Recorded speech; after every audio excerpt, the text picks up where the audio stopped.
sekalian, baru kita kaitkan. Kalau setelah wudhu ini kemudian saya makan, boleh nggak? Ini persoalannya. Apakah membatalkan atau tidak? Nah, sesuatu yang membatalkan wudhu tidak berhenti sampai sini. Ayatnya diteruskan. Ayatnya diteruskan. Jika Anda ingin pergi untuk buang hajat, misal, ya, mohon maaf, keluar dari ya tempat-tempat yang normal dianggap bermasalah, ya.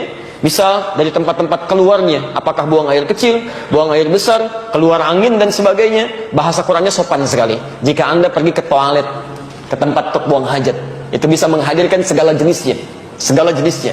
Itu pasti membatalkan wudhu. Aula mastumun nisa, atau sengaja bersentuhan langsung, ya, sengaja, ada niat kesengajaan. Beda antara lamasa, masa dengan lamasa, itu lain. Awas, Anda mesti hati-hati ya. Jadi ada lamasa, lam, mim, sin.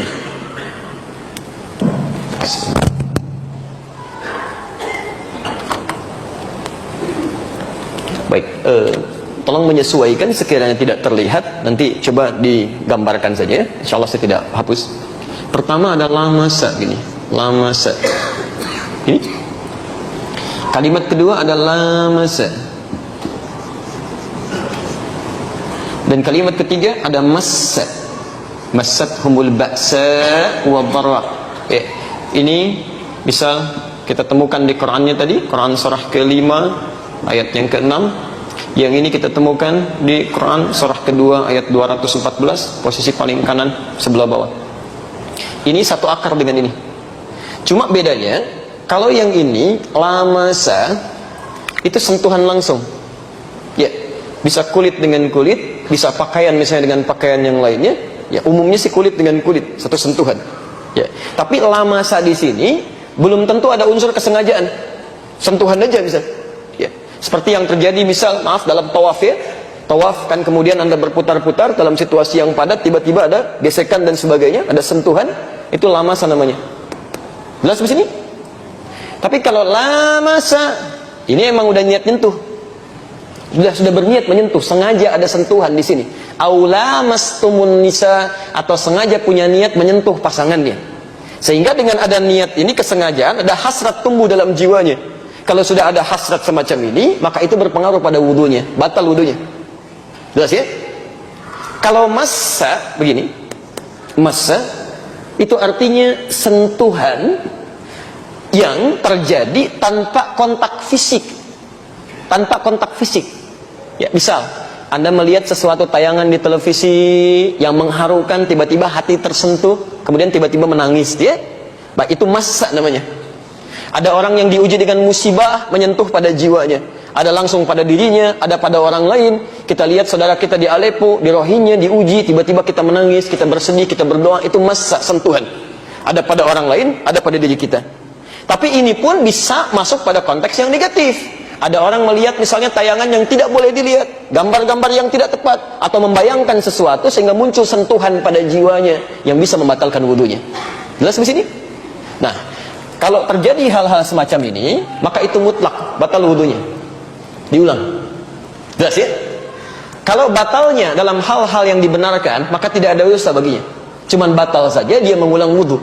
Tapi kalau batalnya diakibatkan oleh maksiat, maka selain batal dia pun berdosa dan dia harus bertobat pada Allah Subhanahu wa taala dari dosanya. Jelas di sini? Baik, hati-hati. Kadang-kadang saya pernah temukan orang-orang iseng. Ya, ada pertemuan misalnya reuni, ada kumpul macam-macam, laki-laki perempuan berwudu ditungguin, ayo sini, ayo sini, ayo sini, gitu kan? Tiba-tiba keluar pegang gitu, itu nggak boleh. Ya, yang dipegangnya nggak batal karena dia nggak berniat. Cuman yang megangnya dia berdosa. Dia berdosa, dia.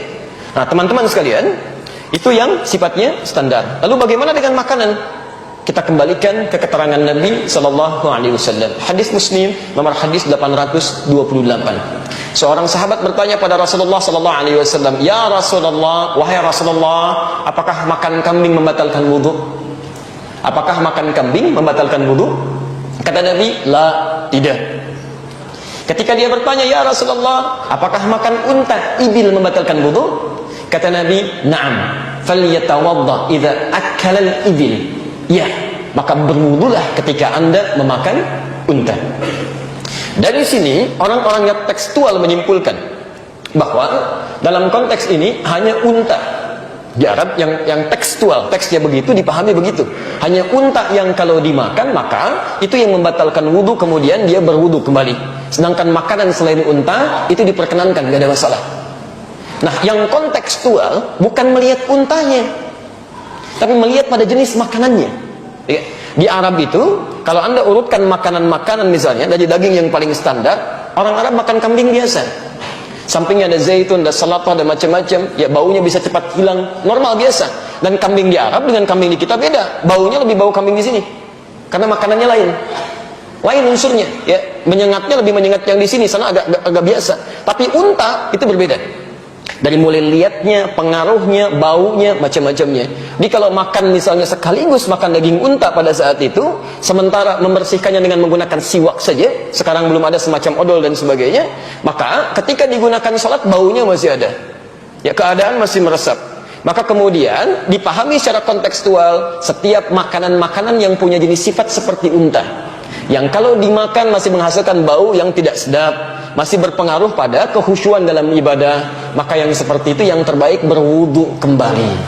Misal jengkol dan saudara-saudaranya, kan? Anda makan jengkol, obatnya pete, makan pete, obatnya jengkol, gitu kan? Tapi sama-sama bau di situ. Ya, jangan dipaksakan. Bawang, saya kan, yang sekiranya menghasilkan bau tidak sedap, Anda saja sudah tidak merasa sedap. Bagaimana Anda menghadap Allah?